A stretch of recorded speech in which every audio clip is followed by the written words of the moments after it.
It took me about 2 years of throwing spaghetti at the wall before I figured this out. It won't take 2 years for you to actually grow and build your business.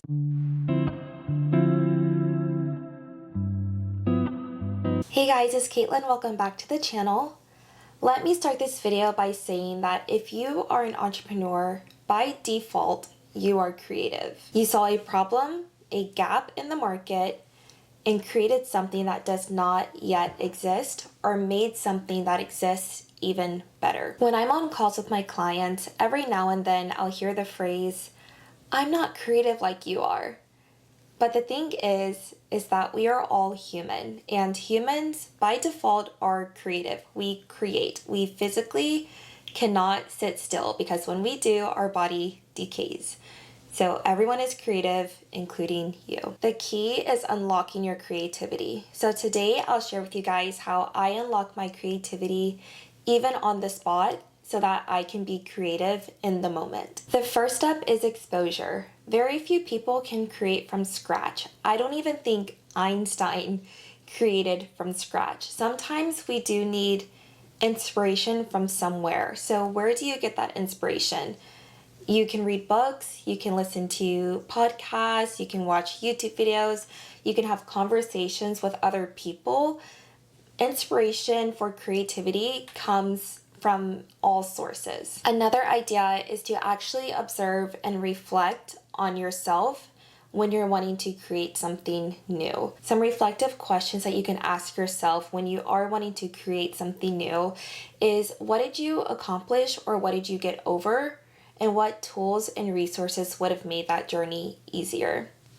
Create that. What are your current workarounds? This one is going to take a little bit more observation on your routine actions. So workarounds are workarounds for a reason, and a lot of times we think that is the solution because we solved the problem that we had.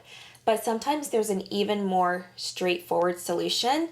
For example, with work, if you are using Zapier and a bunch of APIs to connect all your software together to actually do the work that you need to do every single day, why not just create a platform that does exactly what you need it to do, so that way you're not having to have all these different memberships across all these different places.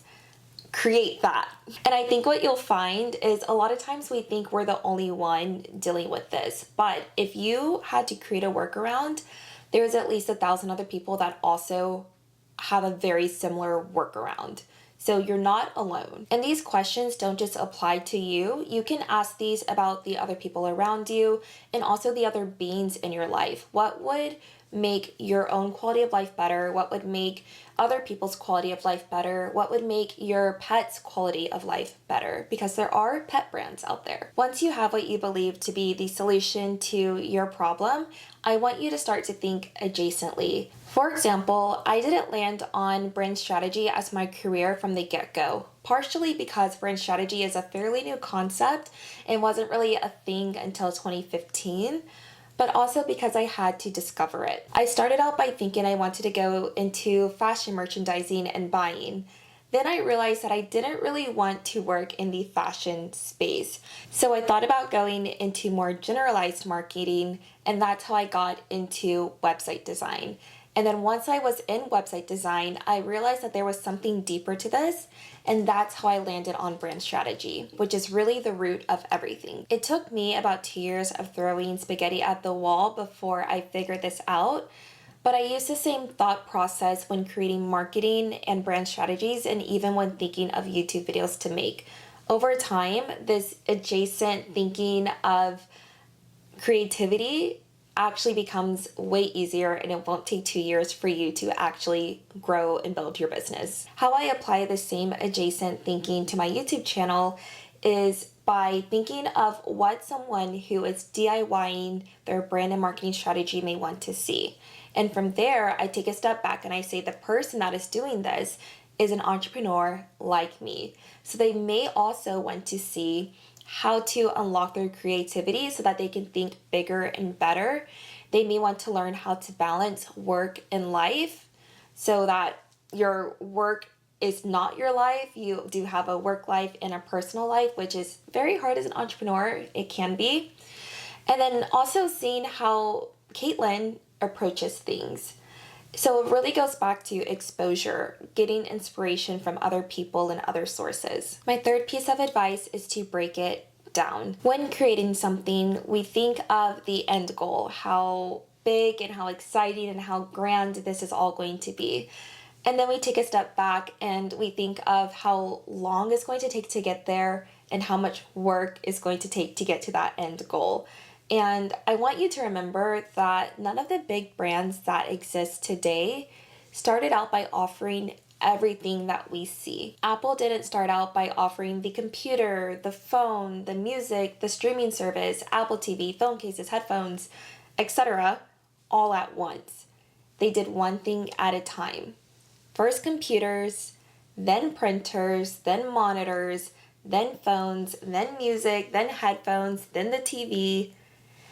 This phrase is called eat the elephant, but I don't like saying that because elephants are my favorite animal. But it is called eat the elephant because instead of having the elephant and trying to take one big bite at a time, you just do a little bit at a time. So if you're starting a clothing brand, you are not going to be Chanel on day one. Even Chanel wasn't Chanel as we know it on day one. Chanel started out by making hats. They sold hats first, and I don't even think Chanel is known for their hats to this day. But Chanel started out by making hats, and then they got into clothes, and then they got into perfumes, and then they got into makeup. And then after many, many years, it is the Chanel that we recognize today. Even Chanel and Apple did what I am recommending, which is to think adjacently. Start with one thing. For example, let's say coffee. What else do coffee lovers enjoy? So you're starting with the coffee bean. They might enjoy ground coffee. Okay, so now you're selling coffee beans and ground coffee. What else do they need and enjoy? A mug. So now you're selling mugs, and now you realize that people actually want to take it to go. So now you make an insulated cup, and then you realize that women who enjoy cottagecore style and aesthetic are the ones that are mostly investing in your brand. So then you have a limited edition mug or insulated cup that is pastel colors and has like really cute patterns on it. I'm specifically thinking of like the Stanley cups. I'm thinking of the collaboration they did with Love Shack Fancy. But anyway, do you see where I'm going with this? We are growing a tree by thinking adjacently, and we're growing a brand by thinking adjacently, and we want it to have all these offerings and all these services and all these products and all these solutions for our customer. But every tree starts with a seed, so we have to start somewhere. That's not to say that your brand cannot be Chanel in 365 days. If you believe that, then I believe that for you, and I know that is going to be true.